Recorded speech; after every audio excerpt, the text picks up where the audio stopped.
জয় শ্রীরাম, জয় হনুমান। আজ আমি ভগবান হনুমানজির মহাশক্তিশালী গায়ত্রী মন্ত্র পাঠ করতে চলেছি। এই মন্ত্র পাঠ করলে আপনাদের অর্থ সম্পদ আসবে, নানা রকম দুর্দশা দুঃখ দূর হবে। তাই হনুমানজির ভক্ত হয়ে থাকলে তোমরা অবশ্যই মন দিয়ে শ্রবণ করুন এই মন্ত্র।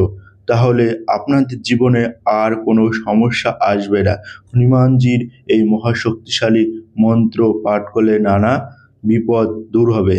ওম নমো হনুমতে রুদ্রবতরায় সর্বশত্রু সংহারণায় সর্বরোগ হরায় সর্ববশীকরণায় রামদূতায় সাহা। এই হচ্ছে হনুমানজির গায়ত্রী মন্ত্র। এখন এই মন্ত্রর অর্থ কি সেই সম্পর্কে আমি তোমাদের মাঝে আলোচনা করতে চলেছি। তাই তোমরা যারা হনুমানজির ভক্ত ভিডিওটা সম্পূর্ণ পুরো দেখো। এই অর্থ হচ্ছে, হে হনুমান, তুমি রুদ্র রূপ ধারী, সর্বশত্রুকে সংহার করো, সব রোগ দূর করো, সবাইকে বশীভূত করো এবং রামের দূত হও, তোমায় প্রণাম। আমরা সকলেই জানি হনুমানজি হলো শ্রী রামচন্দ্রের দূত। প্রয়োগ: এই মন্ত্র জপ করলে সব ইচ্ছে পূরণ হয়, শত্রু ও রোগ নাশ করে। তোমাদের যাদের শত্রু আছে তারা এই মন্ত্র পাঠ করবে। এই মন্ত্র শত্রু বিনাশকারী মন্ত্র হিসাবে ব্যবহার করা হয়। চলো তাহলে আমরা এই মন্ত্র শুরু করব। তার আগে একটি কথা, এই মন্ত্র যখন পাঠ করবেন 108 বার শ্রবণ করবেন। আমি 108 বার শ্রবণ করছি না, তাহলে ভিডিওটা লম্বা হয়ে যাবে। তাই আমি কয়েকবার এই মন্ত্র শোনাচ্ছি পাঠ করে। ওম নমো হনুমতে রুদ্রবতরায় সর্বশত্রু সংহারণায় সর্বরোগ হরায় সর্ববশীকরণায় রামদূতায় সাহা।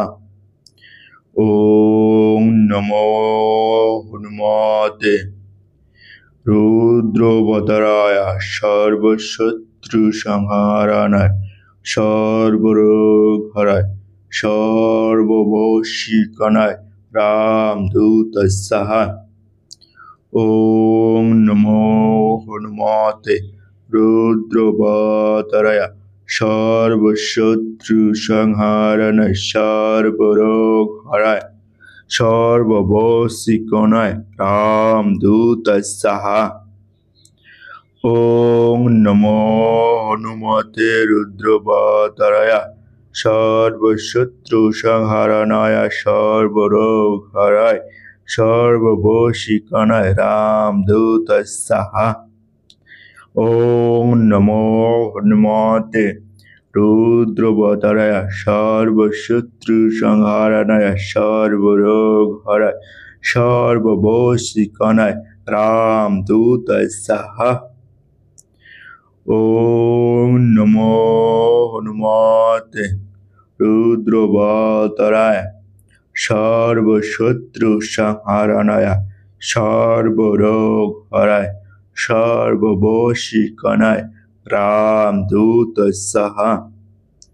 ওম নমো হনুমতে রুদ্রবতরায় সর্বশত্রু সংহারণায় সর্বরোগ হরায় সর্ববশীকরণায় রামদূতায় সাহা। শ্রী শ্রী ভগবান হনুমানজি বা রামের ভক্ত হনুমানজির এই গায়ত্রী মন্ত্র আমি 7 বার শ্রবণ করলাম।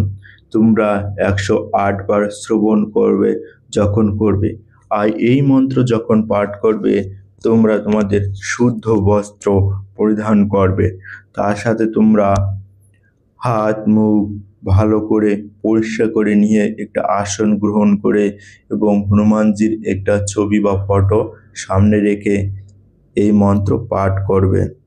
অবশ্যই এই মন্ত্র পাঠ করার আগে তোমাদের ভালো করে সেই স্থানটাও পরিষ্কার করে নিতে হবে যাতে কোনো নোংরা না থাকে।